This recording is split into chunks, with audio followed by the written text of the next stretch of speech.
Have you ever wondered what it feels like to be invisible in your own home, to watch your parent pour all their love into someone else while you stand there desperately trying to earn just a fraction of that affection?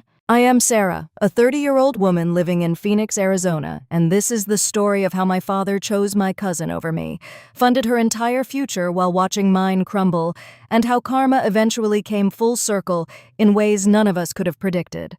But more than that, this is a story about finding your own worth when the people who should love you most make you question everything about yourself.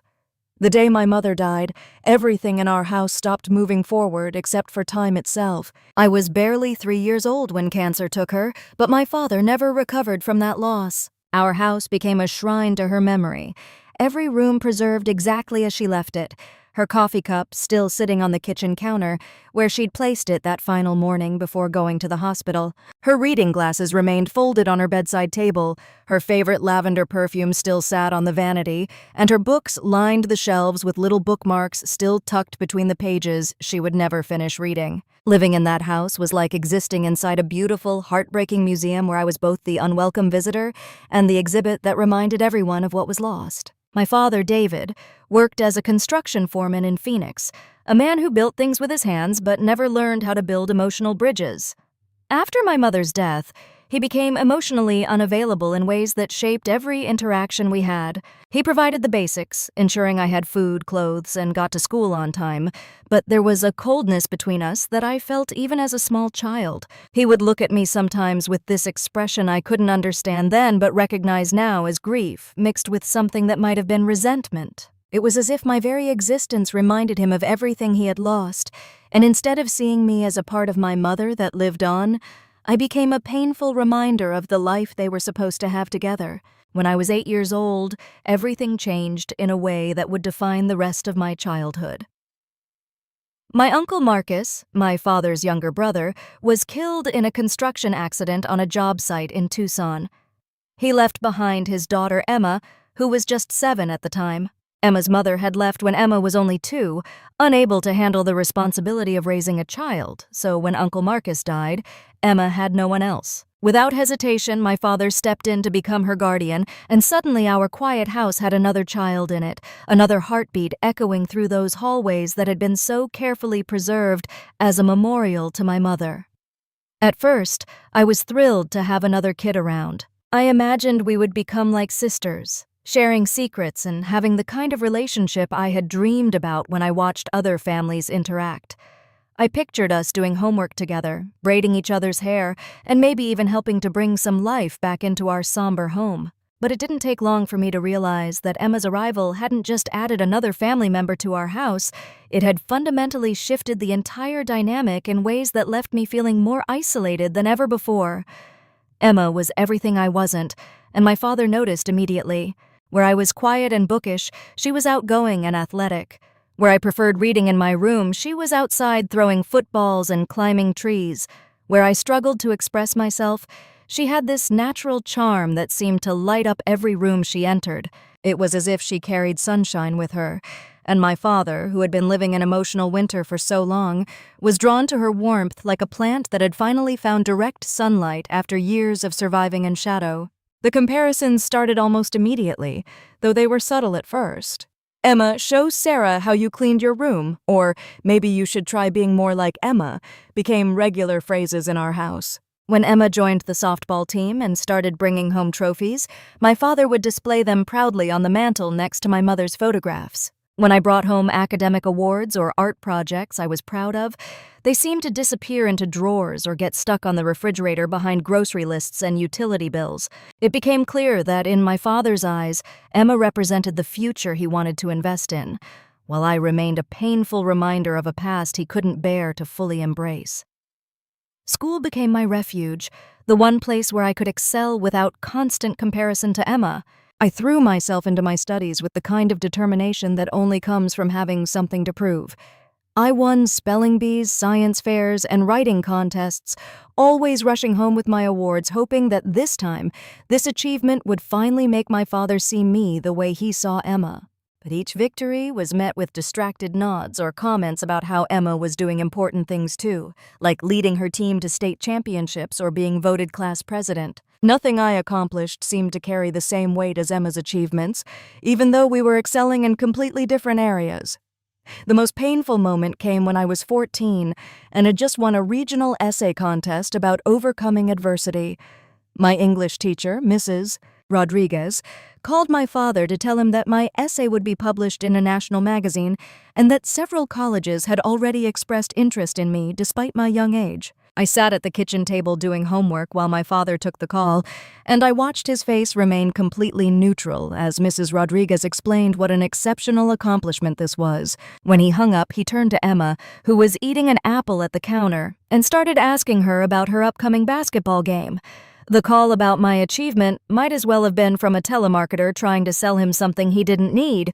That night, I heard Emma on the phone with one of her friends, talking about how weird it must be to live with someone who was always trying so hard to get attention through school stuff. She said it like being academically successful was somehow pathetic, like my achievements were just desperate attempts to be noticed rather than genuine accomplishments.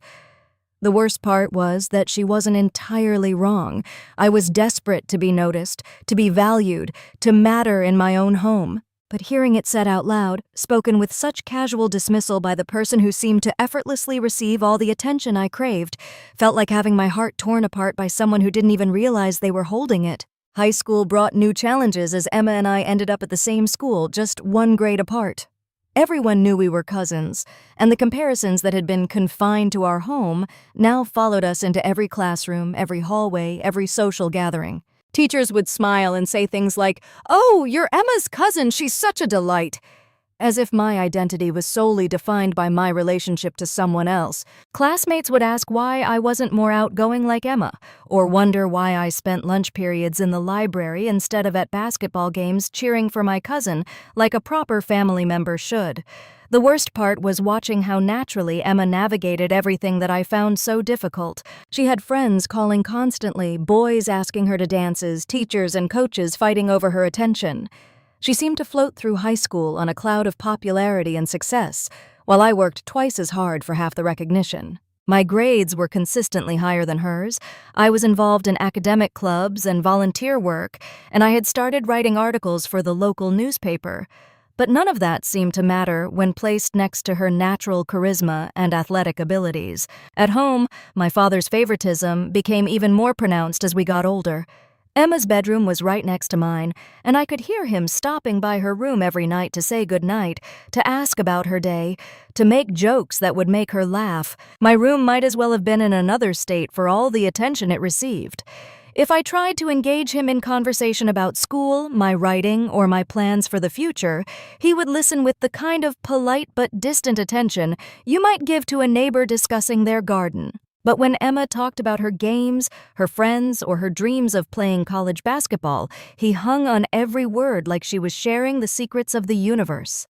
The breaking point came during our senior year when it was time to start thinking seriously about college. I had spent years maintaining a perfect GPA, building an impressive portfolio of extracurricular activities, and writing essays that had caught the attention of several prestigious universities. I had dreams of studying journalism at Northwestern, or perhaps creative writing at Columbia. These weren't just fantasies, they were goals I had worked toward methodically for years, knowing that education would be my ticket to a life where my worth wasn't determined by someone else's perception of me. Emma, meanwhile, had been receiving recruitment letters from colleges interested in her basketball skills. While her grades were decent, they weren't exceptional, and her focus had always been on sports rather than academics. But the letters kept coming, full of promises about athletic scholarships and opportunities to play at the college level. My father collected these letters like they were treasure maps leading to buried gold, proudly showing them to neighbors and co-workers as proof of Emma's exceptional talents. When I received my acceptance letter from Northwestern with a partial academic scholarship, I remember holding it in my hands and feeling like I was holding my entire future. It wasn't a full ride, but it was substantial, and with some additional financial aid and perhaps a part-time job, I could make it work. I had already started researching student employment opportunities and calculating exactly how many hours I would need to work to cover the remaining costs. This was my chance to build something entirely my own, separate from the comparisons and favoritism that had defined my entire adolescence. I found my father in the garage that evening, working on his truck as he always did when he needed to think. My hands were shaking as I showed him the acceptance letter and the scholarship offer, explaining how I had already researched work-study programs and calculated budgets to make it financially feasible. I talked about my dreams of becoming a journalist, of perhaps writing the kinds of stories that could make a difference in people's lives. For a moment, I thought I saw something like pride flicker across his face, and my heart soared with hope that finally, he was seeing me as worthy of investment. But then Emma came bouncing into the garage, holding her own letter from Arizona State University offering her a full athletic scholarship. The change in my father's demeanor was immediate and devastating. His entire face lit up as she talked about the program, the facilities, the coaches who believed in her potential. He swept her into a huge hug, spinning her around while she laughed, and I stood there watching this display of pure joy and pride, holding my own achievement that suddenly felt insignificant in comparison. That night at dinner, my father made an announcement that would change the trajectory of both our lives forever. He explained that while he was proud of both of us, he could only afford to help one of us with college expenses. Emma's full scholarship meant she wouldn't need tuition money, but she would still need support for housing, meals, books, and other expenses. My partial scholarship, while impressive, still left a substantial amount that needed to be covered, and he had decided that his resources would be better invested in ensuring Emma's success than in taking the financial risk on my more uncertain academic path. The logic was presented so matter-of-factly, with such cold calculation, that it took me several minutes to fully process what he was saying. He was choosing Emma again, just as he had chosen her every day for the past 10 years. But this time, his choice wasn't just about attention or affection, it was about my entire future. Without his support, Northwestern became an impossible dream, and my carefully laid plans crumbled like a house of cards in a hurricane. I tried to argue, to present alternative financial arrangements, to show him projections of my earning potential with a journalism degree versus the more uncertain prospects of a sports career that could end with a single injury. But his mind was already made up. Emma needed stability and support to reach her potential, he explained, and my academic success proved that I was capable of finding my own way in the world. It was perhaps the most backhanded compliment I had ever received, being told that my competence and self-reliance meant I deserved less investment than someone who required more support to succeed. The months that followed were some of the darkest of my life. I watched Emma prepare for college with our father's enthusiastic support, shopping for dorm room supplies and athletic gear with money that could have changed my entire future. Meanwhile, I scrambled to find alternatives, applying for every scholarship and grant I could find, looking into community colleges and state schools that might offer more financial aid. The dream of Northwestern faded, replaced by the harsh reality of what was possible for someone without family support. I ended up enrolling at Phoenix Community College, working 30 hours a week at a local restaurant to pay for classes and living expenses, while Emma was experiencing the full college lifestyle with sorority parties, spring break trips, and the camaraderie of team sports. I was juggling textbooks and serving trays, studying in employee break rooms during 10-minute breaks, and falling asleep over homework that I was trying to complete after closing down the restaurant at midnight. The isolation was overwhelming. Emma would come home during breaks with stories about her college adventures, her new friends, the exciting games and tournaments, while I listened from the kitchen, where I was often preparing meals because I had become the de facto housekeeper in addition to my other responsibilities. My father hung on her every word, asking detailed questions about her experiences and beaming with pride as she described her growing success on the basketball team. Meanwhile, my own achievements in community college went largely unnoticed. When I made the dean's list, when I won awards for my journalism work, when I had articles published in local newspapers, these accomplishments were acknowledged with distracted nods and brief comments about how nice it was that I was staying busy. The contrast was so stark that I began to wonder if I was invisible, if my presence in the house was so negligible that my successes and failures alike barely registered in my father's consciousness. The final straw came during Emma's sophomore year when she suffered a knee injury that ended her basketball career. Instead of this being a setback that might make my father reconsider his investment strategies, it became an opportunity for him to double down on his support for her. He paid for expensive physical therapy, helped her change her major to business management, and when she expressed interest in starting her own fitness company after graduation, he took out a second mortgage on the house to provide her with startup capital. I learned about the mortgage from a neighbor who worked at the bank, not from my father himself. The house that represented my only connection to my mother, the one place that held memories of the family I had briefly been part of before everything changed, was being leveraged to fund Emma's entrepreneurial dreams. When I confronted my father about this decision, he explained that Emma had a solid business plan and that investing in her company was an investment in all of our futures. The idea that he might have consulted me about risking our family home or that he might have considered using that money to help me transfer to a 4-year university apparently never crossed his mind. That night, I made the decision that would define the next chapter of my life. I packed everything that truly belonged to me, which wasn't much, and left Phoenix for Denver, Colorado, where I had heard there were opportunities for freelance writers and where the cost of living might be manageable on a single income. I left a note explaining that I needed to find my own path since it was clear that I would never be prioritized in my father's version of our family. I didn't ask for financial support, understanding the situation, or even acknowledgement of the years of favoritism that had brought us to this point. I simply left, carrying nothing but my determination to prove that I could build a successful life entirely on my own terms. The first year in Denver was incredibly challenging. I rented a tiny studio apartment in a questionable neighborhood and took any freelance writing work I could find, from restaurant reviews to technical manuals for software companies. I wrote blog posts for local businesses, created content for websites, and slowly began building a portfolio that might eventually lead to more substantial opportunities. Some weeks I lived on nothing but ramen noodles and peanut butter sandwiches. But there was something deeply satisfying about knowing that every small success was entirely my own achievement. During this time, I had no contact with my father or Emma.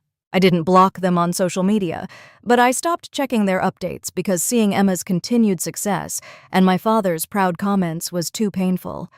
I needed to focus on building my own life without the constant reminder of what I had been denied. Slowly, through sheer determination and countless hours of work, I began to establish myself in Denver's writing community.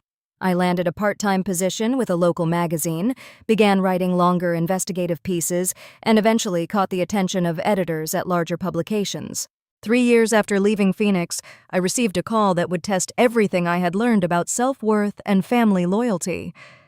My father's voice on the phone was hesitant, uncertain, stripped of the confidence I remembered from my childhood. He explained that he was facing serious financial difficulties and wondered if I might be able to help him through a temporary rough patch. The irony was not lost on me that the man who had told me I needed to find my own way in the world was now asking for support from the daughter he had essentially abandoned. Through careful questioning, I learned that Emma's business had failed spectacularly, taking with it not only the money from the second mortgage, but additional loans my father had taken out to keep the company afloat when it began struggling. Emma had assured him that the fitness industry was experiencing tremendous growth, and that her combination of athletic experience and business education made her a perfect candidate for success. However, she had underestimated the challenges of running a business, overestimated the demand for her services, and made several costly mistakes that eventually led to bankruptcy. The most painful part of my father's story was learning that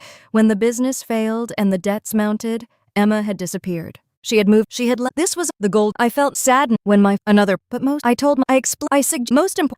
father. He said it wasn't. We agreed. In the month we began. He began. Emma. It became my father. The investigative pieces I had been writing caught the attention of a national magazine, and I was offered a staff position that allowed me to write about social justice issues and human interest stories that resonated with readers across the country. I found myself specializing in stories about families, resilience, and the complex ways that people overcome challenging circumstances to build meaningful lives. Perhaps inevitably, my own experiences with family dysfunction and the process of healing from childhood wounds informed my writing in ways that made my articles particularly powerful and relatable. I also began developing relationships with people who valued me for who I was, rather than comparing me to anyone else. I met Sarah, Not the cousin from my past, but a friend who became like a sister through a writing workshop we both attended. She was a fellow journalist who had grown up in foster care and understood what it meant to build your own family from the people who choose to love and support you. Together, we created the kind of friendship I had dreamed about as a lonely teenager, based on mutual respect, shared interests, and the understanding that comes from having both survived difficult circumstances and chosen to thrive despite them. Through therapy and the process of writing about my experiences, I came to understand that my father's favoritism toward Emma had never really been about Emma at all. She had simply been in the right place at the right time to receive love that my father was unable to give to me because of his own unresolved grief and emotional limitations. This understanding didn't excuse the pain his choices had caused, but it helped me stop taking his inability to see my worth as evidence that I was somehow fundamentally unworthy of love and investment. As I write this story now, 5 years after that first phone call from my father, I can say that we have built something that resembles a healthy relationship, though it will never be the close father-daughter bond that I craved as a child. We talk regularly, and he has expressed genuine pride in my professional success and the life I have built for myself. He has acknowledged the mistakes he made and the opportunities he missed to be a better father to me. But perhaps most importantly, I have reached a place where I no longer need his validation to feel worthy of love and success.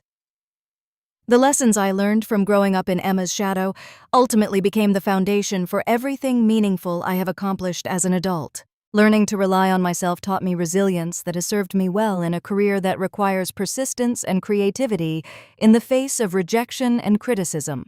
Understanding what it feels like to be overlooked made me more attuned to the stories of people who are marginalized or dismissed by others, and the experience of building my own life entirely from scratch gave me the confidence to take risks and pursue opportunities that might have seemed too daunting if I had grown up with a safety net. Emma, meanwhile, has continued to drift through life without ever taking real responsibility for the consequences of her actions. According to my father, she has moved several times, started and abandoned various projects, and maintains contact with him only when she needs something. The charm and confidence that once made her seem so golden have apparently not translated into the kind of substance required for building lasting relationships or sustainable success.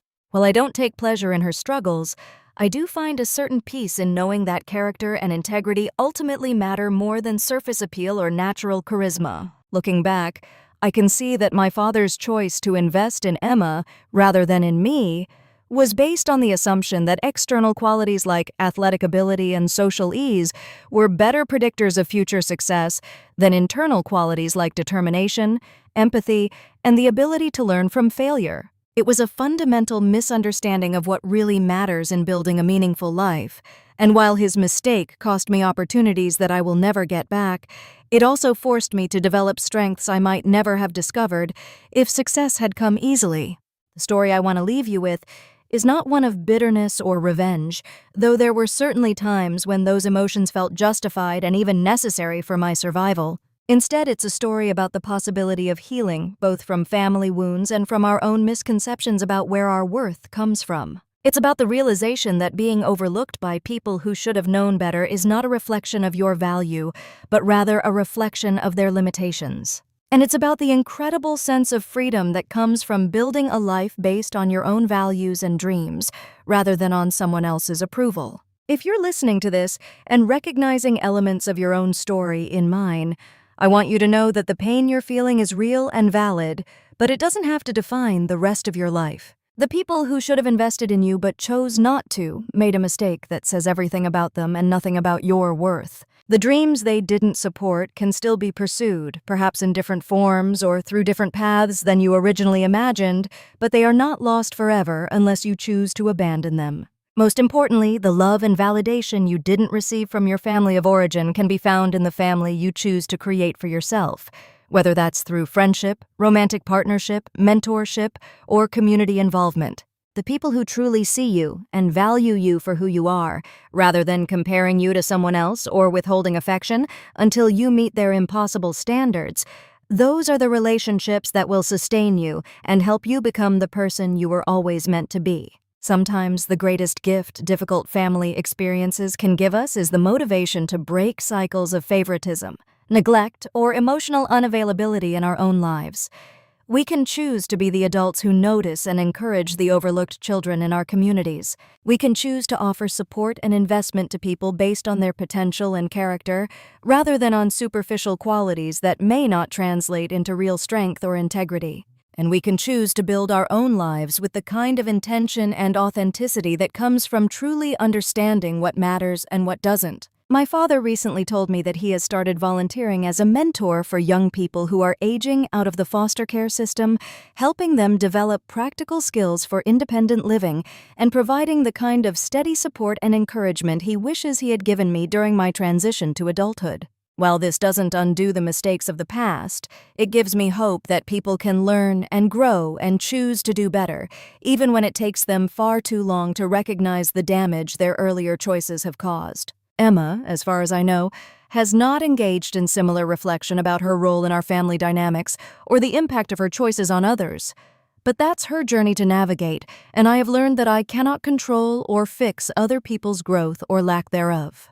I can only continue to build my own life with integrity and hope that my example might inspire others who are struggling to overcome similar challenges. Today, as I sit in my apartment in Denver, surrounded by books and plants and photographs of the friends who have become my chosen family, I feel profoundly grateful for every difficult experience that led me to this place. The career I have built allows me to tell stories that matter, to shine light on injustice and resilience in ways that I hope make a difference in the world. The relationships I have cultivated are based on mutual respect and genuine affection rather than obligation or convenience, and the sense of self I have developed through years of proving my worth to myself rather than to others has given me a foundation that no one can shake or take away. The little girl who used to sneak into her mother's room, touching her belongings and desperately seeking connection with someone she would never know, has grown into a woman who understands that love is not a finite resource that must be rationed or competed for. The teenager who brought home academic awards hoping to finally earn her father's pride has learned that the most important recognition comes from within and from people who have the wisdom to see past surface appearances to recognize true value. If my story resonates with you, if you see echoes of your own experience in the favoritism I endured or the neglect I survived, please know that you are not alone, and you are not doomed to repeat the patterns that caused you pain. You have the power to choose different values, to build better relationships, and to create a life that reflects your authentic self rather than someone else's limited vision of who you should be. The path forward is not always easy, and there will be times when the old wounds feel fresh and the temptation to seek validation from people who have already proven they cannot provide it feels overwhelming. But every small step toward independence, every moment of choosing your own worth over others' approval, every relationship you build based on mutual respect rather than desperate need, all of these choices add up to create a life that is entirely your own and entirely worth living. Thank you for listening to my story and for creating space in your own hearts for the complicated truths about family, resilience, and the ongoing work of healing. If this resonates with your own experiences, I encourage you to share your thoughts and perhaps your own story in the comments below, because there is tremendous power in knowing we are not alone in these struggles. Sometimes the greatest gift we can give each other is simply witnessing and honoring the courage it takes to keep going when the people who should have supported us chose not to, and to keep believing in our own worth when others have failed to see it.